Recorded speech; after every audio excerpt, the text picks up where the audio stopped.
হরে কৃষ্ণ।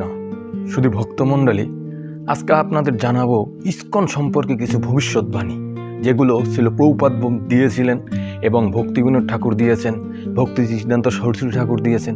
বর্তমানে আপনারা সবাই জেনে থাকবেন যে বাংলাদেশে কিছু মৌলবাদীরা ইসকন নিষিদ্ধের ডাক দিয়েছে।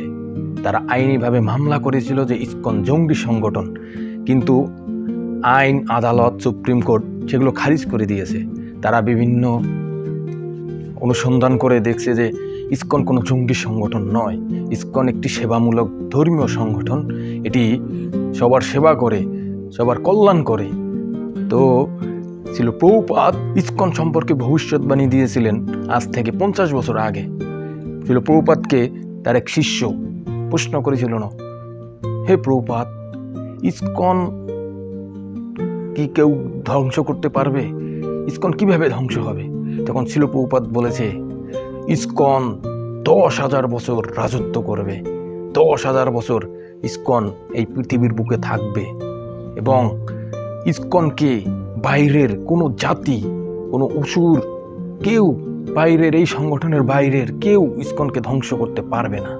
কিন্তু যদি ইসকনে থাকা ব্যক্তিরা তারা নিজেরা যদি দ্বন্দ্ব করে, মারামারি করে, তবেই তাদের দ্বারাই কেবল ইসকন ধ্বংস হবে, এছাড়া ইসকন ধ্বংস হবে না।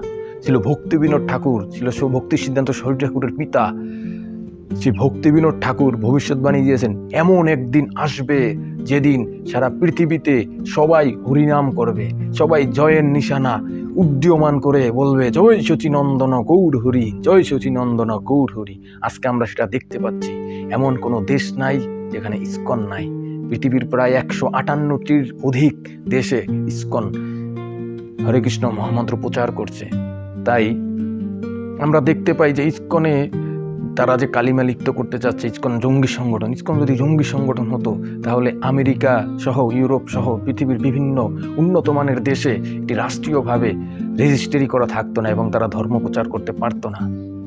তো তারা যতই চেষ্টা করুক, ইসকনকে কখনোই ধ্বংস করতে পারবে না, নিষিদ্ধ করতে পারবে না। কেননা ইসকন হচ্ছে স্বয়ং চৈতন্য মহাপ্রভুর আন্দোলন, যিনি হরে কৃষ্ণ আন্দোলনের সূচনা করে গেছেন আজ থেকে 500 বছর আগে। তাই এটা সাধারণ কোনো সংগঠন নয়, এটা স্বয়ং পরমেশ্বর ভগবান শ্রীকৃষ্ণের নির্দেশে চলে, তার সেবা করে, সবার মঙ্গল করে। তাই এত সহজ নয়। ছিল প্রভুপাদ বলেছে 10,000 বছর ইসকন রাজত্ব করবে, 10,000 বছরের আগে ইসকন কখনোই ধ্বংস হবে না।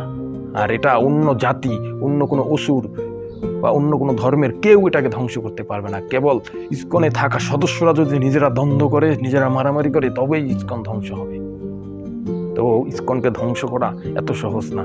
তবুও সকল সনাতনীদের নিকট বিনীত অনুরোধ, আপনারা ইসকনের সাথে থাকবেন। ইসকন ধর্ম প্রচার করে, ইসকনে থাকা সাধু সন্তরা সবাই শান্ত হৃদয়ের, তারা সবাইকে প্রেম বিতরণ করে, তারা কোনো কোলাহল, মারামারি কিছু করে না। তো আপনারা তাদের পাশে থাকবেন, তাদেরকে রক্ষা করবেন। হরে কৃষ্ণ। ভালো থাকবেন।